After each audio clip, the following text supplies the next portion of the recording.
Bonjour à tous, je suis au World Festival d'Ambert avec un groupe dont les membres sont 4 frères et sœurs et dont la couleur des chansons est très variée, donc les Ogres de Barbac. Je suis avec Fred et Sam.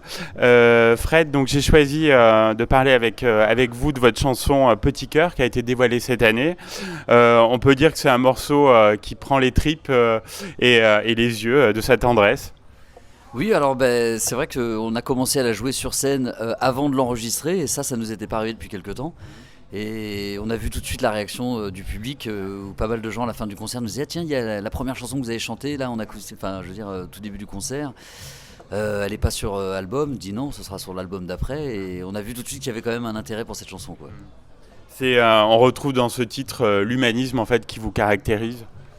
Alors c'est marrant parce que cette chanson, elle a été, on m'a expliqué plusieurs fois comment les gens la prenaient un petit peu, soit vraiment sur une pure chanson d'amour, malheureux, on va dire presque, soit comme le petit cœur qui a justement envie vraiment de vivre et qui est brisé par tout ce qui se passe. Donc on peut la prendre parce que notre album s'appelle Amour grise et colère rouge, et je crois qu'elle rentre dans les deux parties.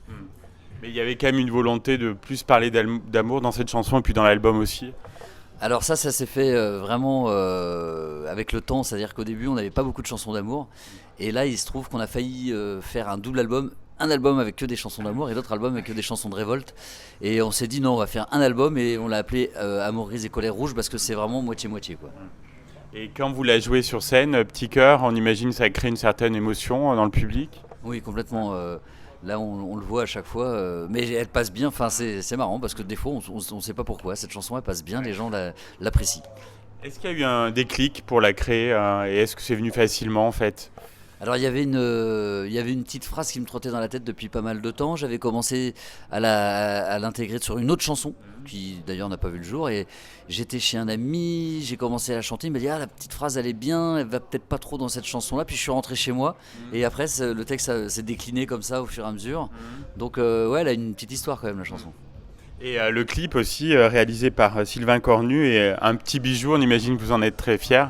Oui, complètement. Alors lui, c'est la surprise. Il était arrivé il y a plus de 10 ans avec un clip comme ça, surprise, sans nous avoir demandé quoi que ce soit. Il est arrivé, il a dit: tenez, j'ai fait ça pour vous. On a vu le clip, on a dit: non mais t'as mis combien de temps? Il avait mis 1 an pour faire le clip, en réquisitionnant une pièce de sa maison par mois pour faire des scènes différentes. Donc ça, c'était sur Comte, Vents et Marées.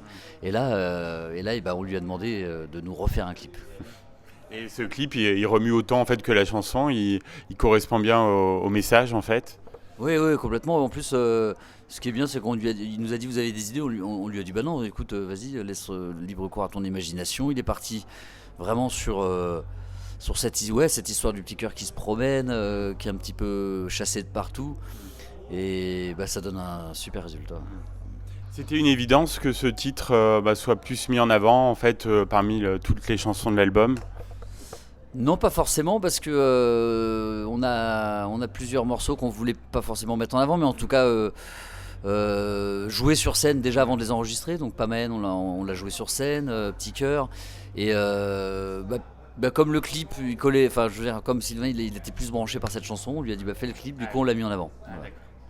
Merci beaucoup Fred, on va se retrouver donc dans une deuxième partie pour plus parler de votre actualité et notamment de l'album Amour grise et colère rouge. Deuxième partie de ce Hit Story consacré au festival d'Ambert. Je suis toujours avec les Ogres de Barbac, avec Sam. Sam, alors votre album Amour grise et colère rouge est sorti cette année. C'est un album qui invite plutôt au voyage? Oui, comme d'habitude, nous c'est vrai que le voyage c'est notre passion, et on a même fait des albums, par exemple Comment je suis devenu voyageur, c'était le titre d'un album. Voilà, nos albums c'est un peu des cartes postales sur les 3 ans qui viennent de passer, on va dire, et puis c'est sur tout ce qui nous est arrivé, tout ce qui nous a touché, et voilà, on écrit des chansons par rapport à ça, souvent en tournée, et puis voilà, ça donne, dès qu'on a cette chanson, je dirais, on se pose pas plus de questions que ça, on se dit allez, c'est le moment de faire un disque. Alors on en parlait beaucoup dans la première partie de l'émission, il y a beaucoup d'amour dans cet album, mais vous ne lâchez pas non plus les chansons d'engagement qui vous sont chères. Oui, tout à fait. Cet album, c'est vraiment un mélange des deux facettes de nos chansons. Les chansons d'amour, il y en a plus que d'habitude. Hein, voilà, comme on disait. Voilà, on n'a pas tout à l'heure avec Fred, vous parliez de petits cœurs. Voilà, et il y a aussi, bien sûr, cet engagement qui nous tient à cœur et tout ce qui nous énerve nous révolte en fait. Voilà, on se dit que tant que c'est pas réglé, on continue d'en parler. Par exemple, sur l'égalité homme-femme, sur ce genre de choses. Voilà, tant que ça nous énerve, on se dit on continue d'en parler, ça vaut le coup, toujours. Vous restez quand même toujours dans la suggestion et pas dans les leçons de morale. Tout à fait, c'est vraiment ce qu'on essaie de faire à chaque fois. C'est vraiment des petites histoires qu'on raconte à travers ces histoires. Voilà, chacun entend un peu ce qu'il veut et si ça peut aider à faire avancer. C'est des petites gouttes d'eau, hein, mais bon, on se dit voilà, c'est toujours ça. Et pour la première fois, vous avez laissé les manettes à plusieurs copains en fait pour la réalisation de cet album. Ça permet un peu de renouveler l'exercice. Oui, c'est vrai que les Ogres, ça fait 25 ans qu'on existe, donc on essaie toujours de se renouveler. Alors nous, on se renouvelle beaucoup au niveau de nos instruments, de nos inspirations. On découvre plein de musique. Par exemple, aujourd'hui à Ambert, on est en train de découvrir plein de musique super qu'on connaît pas. Et c'est vraiment ça qui nous plaît et on adore ça. On est vraiment fan d'instruments de musique. Là, je viens de prendre plein de photos et je pense qu'on va rentrer en fabrication d'instruments. Mais et voilà, je sais plus ce que je disais, excuse-moi. Donc oui, sur cet album, en fait, où vous avez laissé les manettes à des copains. Oui, donc voilà, donc nous, on évolue de notre côté vraiment au niveau des instruments, mais c'est vrai que sur les albums, on aime bien prendre des risques, et puis là, pour pas se répéter, parce que c'est quand même notre 9e ou 10e album studio, donc on s'est dit, là, on va laisser la réalisation. Voilà, la réalisation, c'est vraiment une fois que nous, on a travaillé, on laisse les manettes à quelqu'un qui va avoir une oreille extérieure, et puis qui va transformer nos chansons. Voilà, et c'est la première fois qu'on fait vraiment ça et on a donné totale confiance à ces gens-là. On leur a dit vous inquiétez pas, une fois que vous aurez fait ça, on va tout rechanger et finalement on n'a rien rechangé, c'est tellement ça nous a plu cet exercice. Et là vous êtes reparti à peu près pour 2 ans de tournée avec cet album. Je crois que la scène c'est vraiment votre raison d'être. Oui, alors là on est reparti pour 2 ans avec un nouveau spectacle. Donc sur ce nouveau spectacle, on peut le dire maintenant, on n'est pas que tous les 4. On a pas mal d'invités. Souvent on fait des spectacles différents en fonction des albums et des tournées. On essaie vraiment de changer complètement d'univers à chaque fois. Là ce spectacle, on ne peut pas dire qu'il y a un gros décor, par contre il y a un gros staff de musiciens. Donc voilà, j'en dis pas plus, il faut venir nous voir. Mais voilà, il y a plein de surprises et c'est un spectacle qui va partir en tournée pendant 2 ans. Et voilà, ensuite on passera à complètement autre chose, mais voilà, c'est ce qui nous plaît, c'est de changer complètement d'univers à chaque fois. Vous en parliez, heureux d'être là, donc à Ambert, c'est un festival qui vous correspond. Tout à fait, alors d'autant plus avec ce spectacle-là dont je parlais avec plein de musiciens invités, notamment nos copains du Bénin qui nous rejoignent sur scène.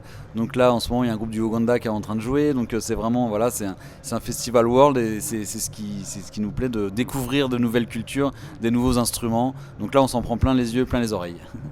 Donc vous le disiez, Sam, 25 ans de carrière, on imagine que vous êtes plutôt fier de votre parcours.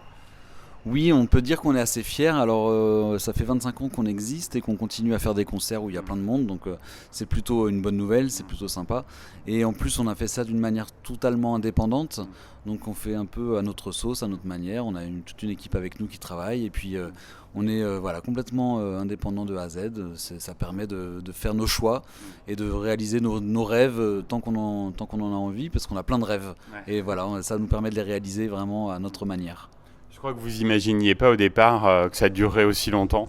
Tout à fait, vraiment au départ quand on a commencé à faire le groupe, c'était vraiment pour aller jouer dans les bistrots et puis prendre la camionnette et puis se marrer quoi. Voilà, partir un peu découvrir les villes de France, hein. On a découvert toutes les villes, Grenoble, Montpellier, Nantes, Rennes, on les a écumés vraiment tous les cafés-concerts. Et puis au fur et à mesure des années, les salles devenaient de plus en plus grosses et on s'en est pas vraiment rendu compte.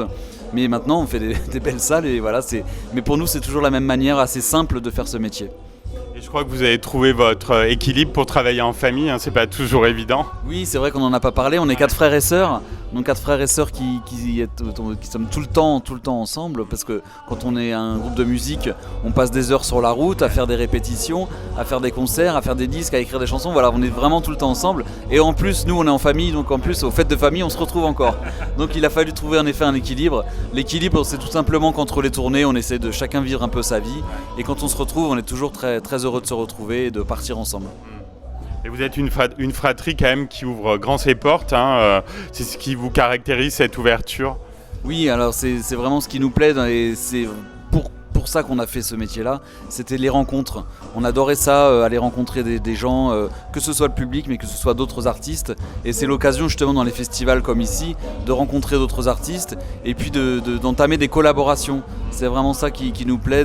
Alors des invitations assez ponctuelles, parfois pour une chanson comme ça sur un concert, mais parfois plus sur un disque, sur carrément une tournée qui nous arrivait beaucoup. Par exemple avec les Hurlements de Léo, on a fait une tournée qui s'appelait Un air de famille. Donc voilà, ça c'était un gros truc. Et puis là, on part 2 ans avec des musiciens, donc c'est des grosses collaborations. Et puis là, ce soir, on est avec nos copains à la cafétéria qui vont commencer, les Sinsemilia ensuite. Voilà, tous les amis dans les festivals, c'est chouette, c'est une bonne ambiance. Alors vous avez conscience quand même des ovnis, hein, c'est pas péjoratif, au contraire, dans le paysage musical actuel. Oui, alors oui, parce qu'en fait, c'est vrai qu'on a la chance d'avoir un gros public, de continuer à faire des disques, que ça marche. Mais par contre, on passe pas vraiment dans les gros médias. Donc dans ce sens-là, oui, on se considère un peu comme des ovnis, mais on n'est pas les seuls. On parlait de Sinsé tout à l'heure, mais on est tout un mouvement comme ça de groupes qui se considèrent comme des groupes de scène. Donc nous, ce qu'on aime, c'est faire des concerts et puis aller dans les festivals comme ça. Et puis ça marche, le public est toujours au rendez-vous, que ce soit dans les salles ou dans les festivals. Et voilà, que ça passe pas dans les gros médias, au final c'est pas très grave, du moment que le public est au rendez-vous, c'est ce qui compte au final, hein, voilà. Dernière question, Sam, vos projets, alors est-ce que vous allez continuer à explorer un petit peu l'univers Pitocha, votre conte musical à destination du jeune public? Alors c'est une super question parce qu'en fait le projet d'après, voilà, on prépare toujours nos projets sur des années, hein, parce que ça se prépare, on commence à préparer notre projet d'après, notre gros projet d'après, après cette super tournée qui va durer 2 ans, ça sera un nouveau disque pour les enfants, donc un nouveau Pitocha, c'est le nom des disques pour les enfants qu'on a fait. Et pour la première fois, on va essayer de créer un spectacle familial, on va dire. Ça sera pas uniquement pour les enfants, ils pourront venir avec leurs parents, les parents auront le droit de venir, mais ça sera un spectacle familial, donc complètement différent de ce qu'on fait là, qui est une ambiance très festive et très festival. Ça sera vraiment très familial et ça sera le prochain gros projet, donc un spectacle et un disque pour les enfants à préparer. On vous souhaite beaucoup de bonheur avec ce projet et un très bel été 2019. À bientôt. Merci beaucoup, à bientôt.